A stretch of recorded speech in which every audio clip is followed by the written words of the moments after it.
숨막히는 긴장감 속에 예측 불가능한 전개가 펼쳐진 태양을 삼킨 여자 40회에서는 선재와 루시아가 서로의 약점을 공유하며 운명 공동체가 되는 충격적인 반전이 그려졌어요. 루시아의 정체 폭로를 포기한 선재의 모습과 세리의 실수를 알게 된 경체의 분노까지 다양한 인물들의 갈등이 더욱 깊어지는 회차였죠. 자, 그럼 40회의 주요 장면들을 함께 자세히 들여다볼게요. 선재가 루시아의 정체를 폭로하려는 순간 루시아는 예상치 못한 반격을 가했습니다. 미소가 바로 선재의 딸이라는 충격적인 진실을 밝힌 거예요. 루시아는 여기서 멈추지 않고 자신의 정체를 폭로하면 성공을 위해 힘들 때 뒷바라지를 해준 여자를 버린 선재의 과거까지 폭로하겠다고 경고했습니다. 이 쓰레기 같은 과거가 세상에 알려지는 것을 두려워한 선재는 멈칫했죠. 게다가 미소가 자신의 딸이었다는 사실에 머리가 복잡해졌습니다. 결국 선재는 폭로를 포기했고 두 사람은 서로의 약점을 공유하는 어쩔 수 없는 운명 공동체가 되어버렸어요. 더 이상 선재는 루시아의 정체를 가지고 공격할 수 없게 되었지만 자신에게 칼을 겨눈 대가는 톡톡히 치르게 할 거라며 비열하게 경고했습니다. 루시아에게 복수하기 위한 또 다른 음모를 꾸미기 시작한 선재의 모습은 앞으로의 전개에 대한 불안감을 증폭시켰습니다. 한편 스텔라는 자신의 야망을 드러내며 경체에게 자신을 사회이사로 선임해달라고 제안했습니다. 이와 동시에 오판술은 선재를 보러 민간 보인사를 방문했다가 스텔라와 또다시 마주치게 되었죠. 꿈에 그리던 스텔라를 만난 오판술은 개수작을 부려부려 했지만 스텔라는 그를 거들떠보지도 않았습니다. 과연 스텔라와 오판술 사이에는 어떤 거가 숨겨져 있는 걸까요?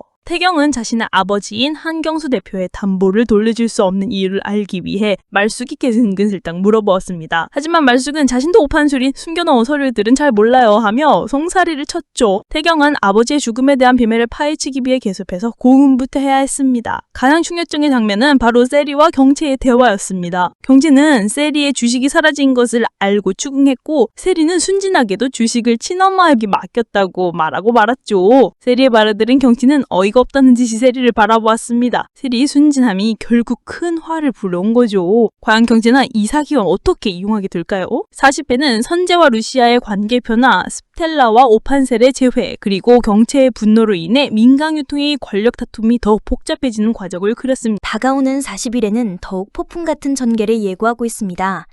미소가 자신의 딸이라는 충격적인 진실에 흔들리면서도 루시아를 향한 복수심을 불태우는 선재의 모습과 세리의 실수를 빌미로 권력의 칼날을 날카롭게 까는 경체의 모습이 그려질 거예요. 여기에 루시아는 선재의 비열한 음모에 맞서기 위해 더욱 강력한 반격을 준비하겠죠. 과연 어떤 숨막히는 이야기들이 펼쳐질지 함께 상상의 나래를 펼쳐볼까요? 미소가 자신의 딸이라는 충격적인 진실을 알게 된 선재. 그는 복잡한 심경 속에서도 루시아에게 칼을 겨눈 대가를 치르게 하겠다며 또 다른 음모를 꾸밀 겁니다.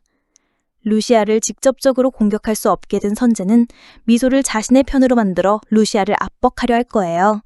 그는 미소에게 친아빠인 자신을 만날 기회를 주면서 루시아를 향한 미소의 마음을 흔들고 루시아와 미소의 관계를 이간질하려 하겠죠. 미소야, 네 친아빠가 나였다니 루시아가 너에게 왜 진실을 숨겼을까? 라는 식으로 말하며 루시아를 향한 미소의 믿음을 무너뜨리려 할 거예요. 선재의 비열한 음모는 루시아의 복수 계획의 가장 큰 걸림돌이 될 것이고 루시아는 미소를 지키기 위해 더욱 절박한 싸움을 시작하게 될 겁니다. 세리가 가짜 엄마에게 주식을 사기당했다는 사실을 알게 된 경제는 이 기회를 놓치지 않을 겁니다.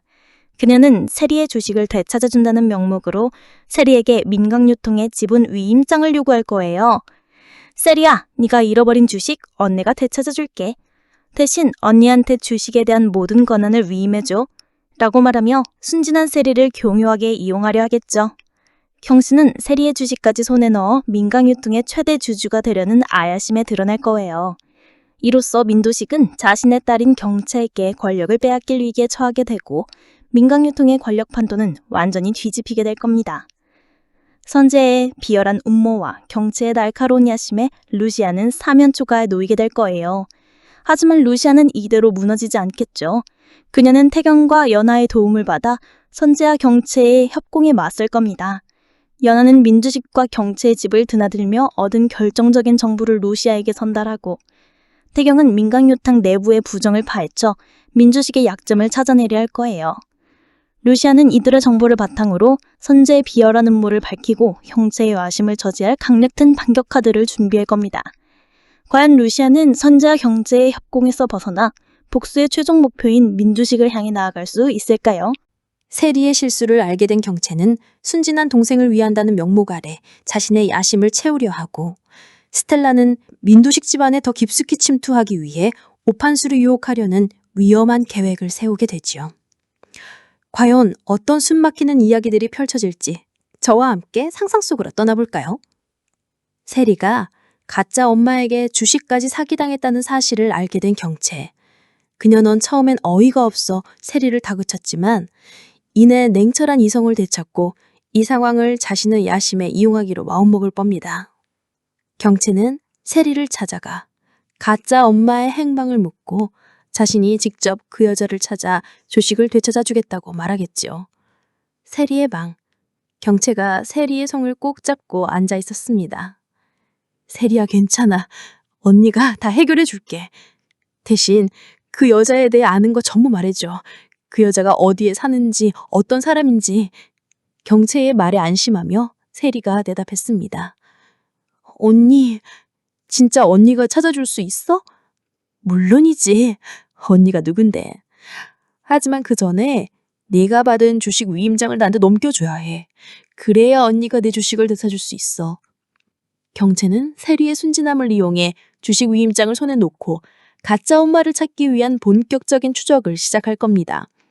하지만 그녀의 진짜 목적은 세리를 돕는 것이 아닌 가짜 엄마를 통해 민두식 일가의 약점을 캐내고 궁극적으로 민강유통의 최대 주주가 되려는 야심일 거예요.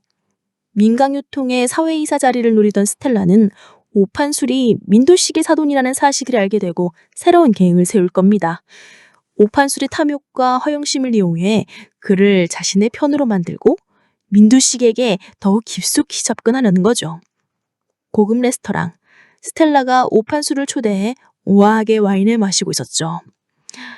오이사님, 민강유통의 실세는 결국 민두식 회장님과 사돈 관계인 당신이 아니겠어요? 당신 같은 능력 있는 분이 민간유통에서 더 큰 힘을 가지셔야 하는데.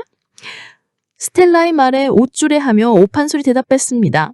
허허, 스텔라 대표님이 제 치니까를 알아봐 주시는군요.